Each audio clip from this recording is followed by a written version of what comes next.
CM Punk shoots on the Colt Cabana situation, and AEW's EVPs have threatened to quit. But first, the new number one contender for the AEW World Championship has been named. Last night's AEW All Out pay-per-view would open with the Casino ladder match to find out who will be the next challenger for the company's biggest prize. ROH World Champion Claudio Castagnoli, ROH Pure Champion Wheeler Yuta, Penta El Zero Miedo, Rey Fenix, Rush, Andrade El Idolo, and Dante Martin would battle it out to climb to the top of the ladder, this before a shocking ending to the match. The ring would be swarmed by a group of masked men who took out all of the competitors in the match before one of them climbed to the top of the ladder to grab the giant poker chip. The men would then reveal themselves to be Austin Gunn, Colton Gunn, W. Morrissey, Lee Moriarty, and Ethan Page, led by Stokely Hathaway, who was the one to get the chip. Over recent weeks, Stokely has been heavily recruiting new members of a faction, all to lead to this very moment. The song Sympathy for the Devil would then hit, leading to a mysterious man who was the Joker entrant for the match, making his way down the ramp, wearing a devil mask, walking with a familiar swagger. He would then take the chip from Hathaway, winning the match before teasing a face reveal, then signaling to the crowd that it won't be just yet. The group would then walk to the back. This wasn't the last that we saw of the mystery Joker, however, but we'll get to that a little bit later on.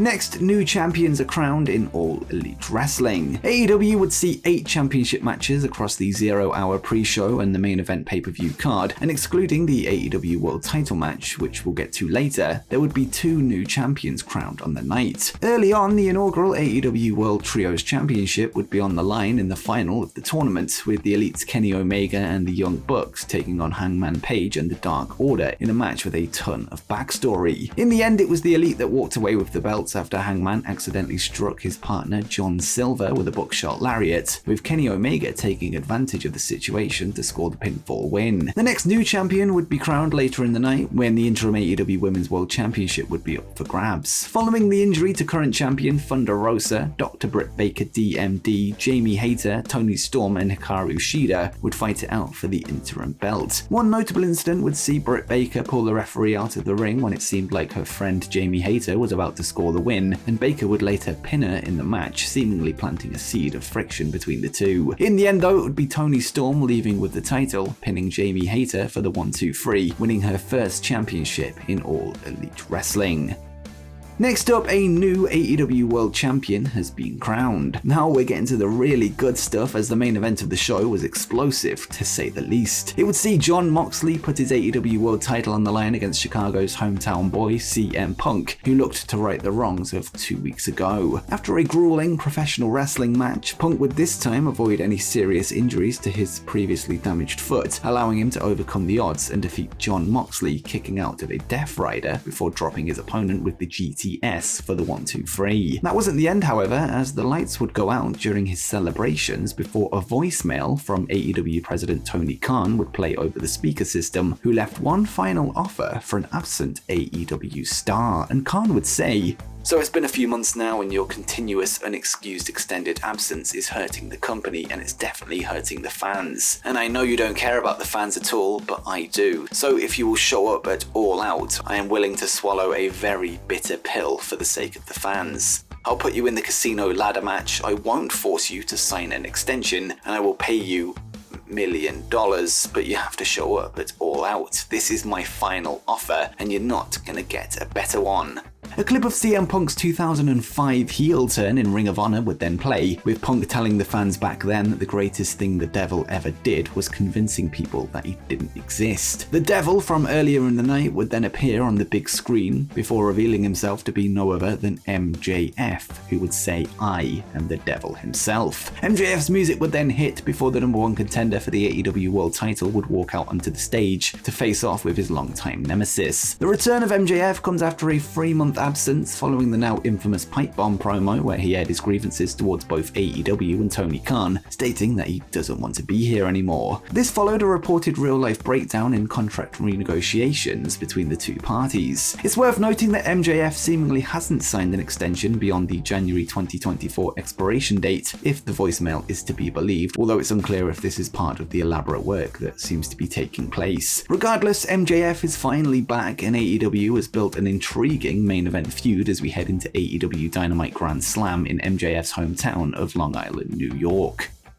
And next, CM Punk shoots on the Colt Cabana situation. Following last night's all-out pay-per-view, the traditional media scrum would take place, opening with questions for the new AEW World Champion CM Punk. Things would immediately get heated as the topic of his former friend Colt Cabana came up. For context, the two men were sued together by a doctor from WWE after comments about his negligence were aired on a podcast with the two. Following the lawsuit, which they both won, Colt would then sue his supposed best friend Punk in an effort to have him pay for his legal fees before Punk countersued. The lawsuit would then be dropped, and then the two men haven't been friends since. Punk would address recent claims that he had any part in the recent AEW exit of Colt Cabana, real name Scott Colton, with him being moved to Ring of Honor, and Punk would say, "Why, as a grown-ass adult man and I decide to be friends with somebody is nobody else's fucking business, but my friends, if I fall backwards, will catch me. Scott Colton, I felt, never would have. My problem was I wanted to bring a guy with me to the top that didn't want to see me at the top. You call it jealousy, you call it envy, whatever the fuck it is. My friendship with Scott Colton ended long before I paid all his bills. I have every receipt, I have every invoice, I have every email. I have an email where he says I agreed to go our separate ways. I will get my own lawyer. You do not have to pay anymore. That's an email that I have." The only reason the public did not see this is because when I finally had to countersue him through Discovery, we discovered he shared a bank account with his mother. That's a fact. As soon as we discovered that fact, he sent the email, "Oh, can we please drop all this? It's 2022. I haven't been friends with this guy since at least 2014, late 2013. There is supposedly backstage heat on Punk over the Colt Cabana situations, something Punk felt was referenced during his recent feud with Hangman Page, feeling Page went into business for himself. As a receipt, Punk would call Hangman out on Dynamite, knowing there wasn't a plan for him to respond before calling him a coward. From both the accounts of Punk and AEW President Tony Khan, the AEW World Champion played no part in the exit of Colt Cabana, with Punk seemingly sick of the accusation.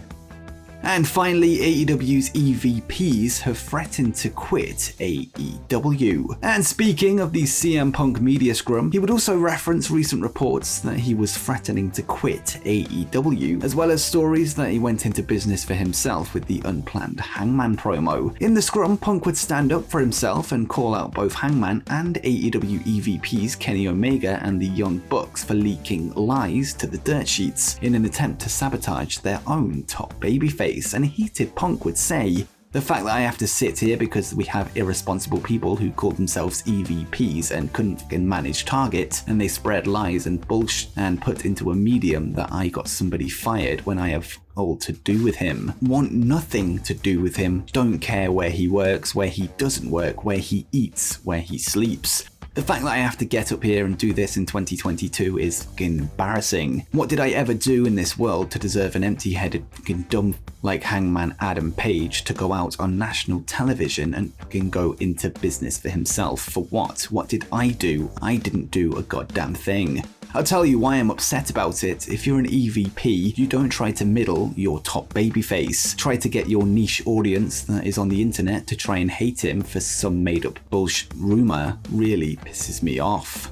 Punk would then double down on Hangman, commenting on a recent interview that he did, with Hangman saying that he doesn't need to take advice from the likes of CM Punk and Sting because he's able to figure it out on his own. And Punk would add, "Our locker room, for all the wisdom and brilliance it has, isn't worth shit when you have an empty-headed idiot who has never done anything in the business do public interviews and say, I don't really take advice. Who the f do you think you are? That's stupid. I'm on a team with Barry Bonds, Mark McGee, Sammy Sosa, and I don't need to work on my swing. I'm not going to listen to these guys. Fucking go f yourself. I dare you to say that to Terry Funk's face. I don't need to listen to you, Mr. Funk. I know what I'm doing. Fucking grow up."